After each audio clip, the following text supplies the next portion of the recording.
ইহুদি জাতি আল্লাহ তাআলার এক অভিশপ্ত জাতি। আল্লাহ তাআলা ইহুদিদের উপর স্থায়ীভাবে লাঞ্ছনা, অপমান ও নির্যাতন নির্ধারণ করে দিয়েছেন। যুগে যুগে ইতিহাসের বিভিন্ন অধ্যায় তাদেরকে লাঞ্ছিত ও অপমানিত করা হয়েছে।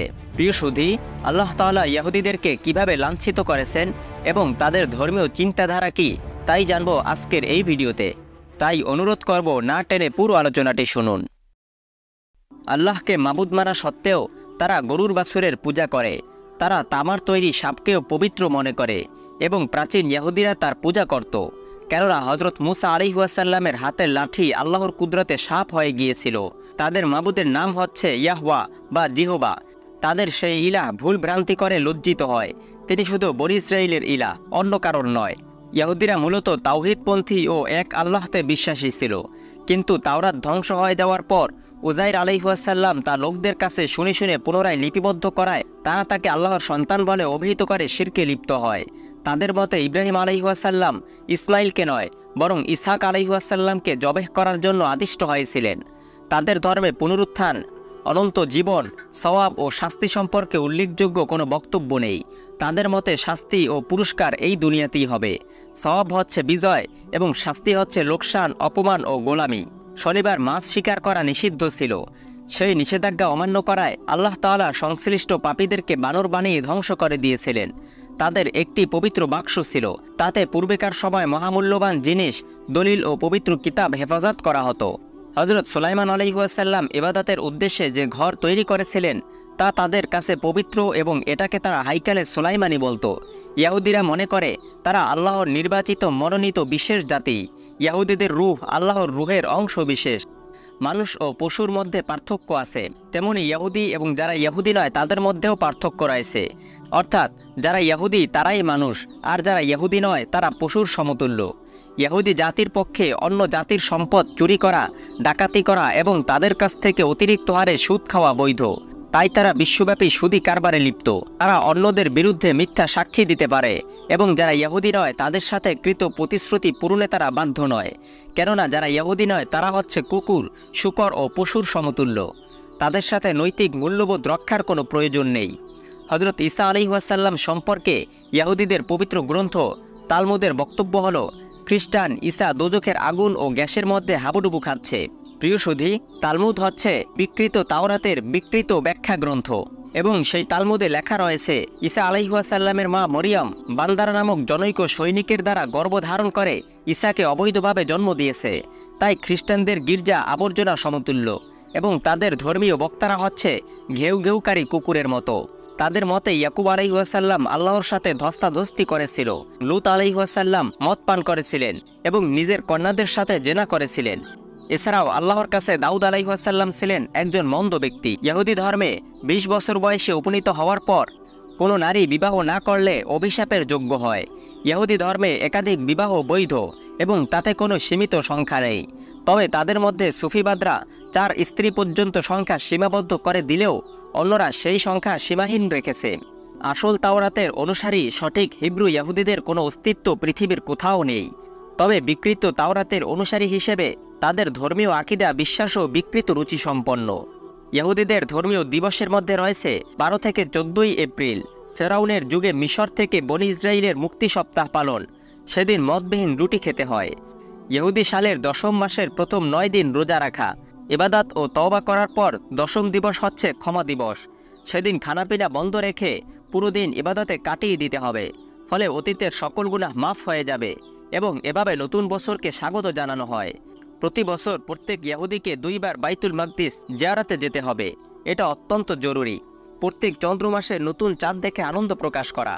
তারা বাইতুল মাকদিসে বিউগল বাজিয়ে ও আগুন জ্বালিয়ে আনন্দ প্রকাশ করে। শনিবার দিন ছুটির দিন, সেদিন কোনো কাজ করা যাবে না।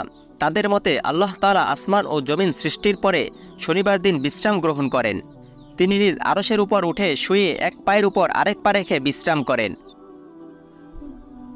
ইহুদিদের শত্রুতা ও ষড়যন্ত্রের মোকাবেলার জন্য তাদের মনস্তাত্ত্বিক, সামাজিক ও অন্যান্য চারিত্রিক গুণাবলী জানা প্রয়োজন।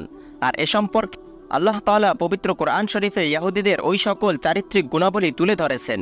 আর তা হলো, প্রথম, কাপুরুষতা। সূরা হাশরের 14 নং আয়াত আল্লাহ তাআলা বলেন, ইহুদিরা ভীরু ও কাপুরুষ। দ্বিতীয়, চুক্তি ভঙ্গ করা ও পাশবিকতা। ইহুদিরা সর্বদা নবী রাসূল এবং আল্লাহর সাথে চুক্তি ভঙ্গ করেছে। এখন তারা যে কোনো চুক্তি ও সিদ্ধান্ত ভঙ্গ করতে কুণ্ঠাবোধ করে না। স্বার্থপরতা তাদের বৈশিষ্ট্য। তাই তারা জাতিসংঘ সহ সকল আন্তর্জাতিক সংস্থার সিদ্ধান্ত ও প্রস্তাবসমূহ প্রত্যাখ্যান করে চলেছে। আল্লাহ তাআলা এই সম্পর্কে সূরা নিসায় বলেন, ইহুদিরা চুক্তি ও প্রতিশ্রুতি ভঙ্গকারী।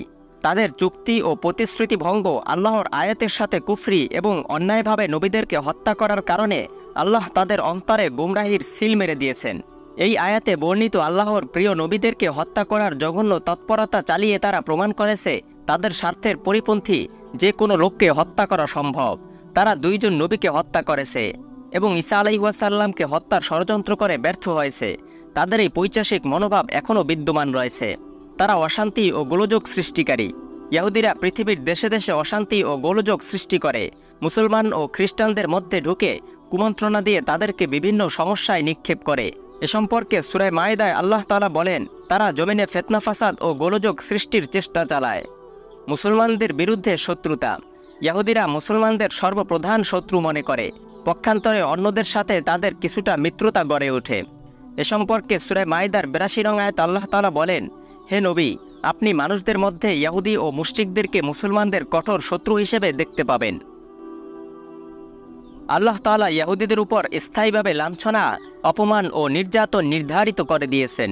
আল্লাহ তাআলা যুগে যুগে ইতিহাসের বিভিন্ন অধ্যায়ে তাদেরকে লাঞ্ছিত ও অপমানিত করেছেন।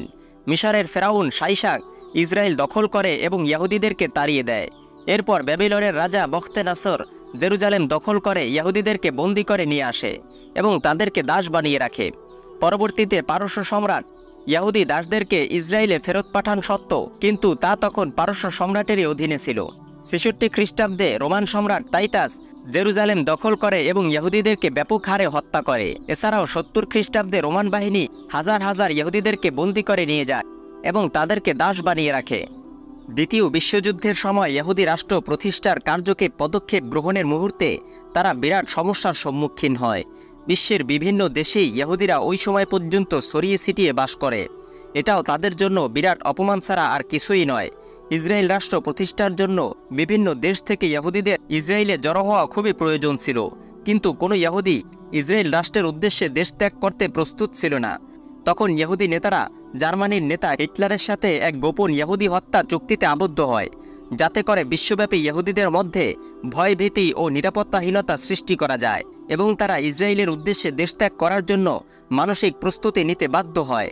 চুক্তি অনুযায়ী ৪,৫০,০০০ ইহুদিদের মধ্য থেকে মাত্র ৭,০০০ ইহুদিকে ইসরায়েল পাঠানোর সিদ্ধান্ত হয় এবং অবশিষ্টদেরকে হত্যার নীল নকশা তৈরি করা হয়। হিটলার ইহুদিদেরকে গ্যাস চেম্বারে জড়ো করে গ্যাস বোমা মেরে হত্যা করে। সংখ্যার দিক থেকে এত বিপুল পরিমাণ ইহুদিদেরকে ইতিপূর্বে আর কেউ হত্যা করেনি। এটা যদি আল্লাহর অভিশাপ বা গজব না হয়ে থাকে, তাহলে অভিশাপ আর কাকেই বা বলে? এরপরও বিশ্বের বিভিন্ন দেশের ইহুদিরা ইসরায়েলের উদ্দেশ্যে দেশত্যাগ করতে রাজি না হওয়ায় ইহুদি নেতারা বিশ্বের সর্বত্র ইহুদি হত্যার গোপন পরিকল্পনা হাতে নেয়। উদ্দেশ্য একটাই, আর তা হলো তাদের মধ্যে ভয়ভীতি ও নিরাপত্তাহীনতা সৃষ্টি করা। ইহুদি রাষ্ট্রের স্বপ্নদ্রষ্টা হার্জাল কোনো একবার রাশিয়ার তৃতীয় জার আলেকজান্ডারকে বলেছিলেন, যদি ৬ থেকে ৭ মিলিয়ন ইহুদিকে কৃষ্ণসাগরে ডুবিয়ে দেওয়া সম্ভব হয়, তাতেও আমার কোনো আপত্তি থাকবে না। তাই দেখা যায় ইসরায়েল রাষ্ট্রের প্রতিষ্ঠাতা, প্রথম ইসরায়েলি প্রধানমন্ত্রী এবং ইহুদি নেতা ইহুদিরা ইসরায়েলের হাইফা বন্দরে এসেও জাহাজ থেকে নামতে রাজি না হওয়ায় ইহুদি বোঝাই জাহাজটিকে তারা বোমা মেরে সাগরে ডুবিয়ে দেয়। প্রিয় সুধী, ইহুদিদের উপর এই আযাব সম্পর্কে আল্লাহ তাআলা পবিত্র কোরআনুল কারীমের সূরা আরাফের ১৬৭ নং আয়াতে ইরশাদ করেন, আরও স্মরণ করো যখন তোমাদের রব ঘোষণা দিলেন তিনি কিয়ামত পর্যন্ত সবসময় বনী ইসরায়েলের উপর এমন লোককে প্রভাবশালী করবেন যারা তাদেরকে নিকৃষ্টতম শাস্তিদান ও নির্যাতন করতে থাকবে। এছাড়াও সূরা বাকারায় আল্লাহ তাআলা ইরশাদ করেন, তাদের উপর অপমান ও অভাব লাগিয়ে দেওয়া হয়েছে এবং তারা আল্লাহর সন্তুষ্টি ও গজবের শিকার হয়েছে, কেননা তারা আল্লাহর আয়াতের সাথে কুফরি করেছে এবং নবীদেরকে হত্যা করেছে। এটা ছিল তাদের নাফরমানি এবং তারা ছিল সীমালঙ্ঘনকারী। অন্যত্র আল্লাহ তাআলা আরও ইরশাদ করেন, যারা আল্লাহর আয়াতের সাথে কুফরি করে, নবীদেরকে অন্যায়ভাবে হত্যা করে এবং ইনসাফ প্রতিষ্ঠাকারীকেও হত্যা করে, তাদেরকে কষ্টদায়ক আযাবের সুসংবাদ দাও। তারাই ওই সকল লোক যাদের আমল দুনিয়া এবং আখেরাতে ব্যর্থ। প্রিয় সুধী, এটাই হচ্ছে ইহুদিদের উপর আল্লাহ তাআলার গজবের কারণ। এমন গজব থেকে আল্লাহ তাআলা সকল মুসলমানকে রক্ষা করুন। আজ এ পর্যন্তই। ইহুদিদের ইসলাম দুশমনী সম্পর্কে জানতে পরবর্তী ভিডিও দেখার অনুরোধ রইল। আমাদের চ্যানেলে নতুন হয়ে থাকলে সাবস্ক্রাইব করুন। ভিডিওটি ভালো লাগলে লাইক, কমেন্ট ও শেয়ার করে অন্যদের দেখার সুযোগ করে দিন। আসসালামু আলাইকুম ওয়া রাহমাতুল্লাহ।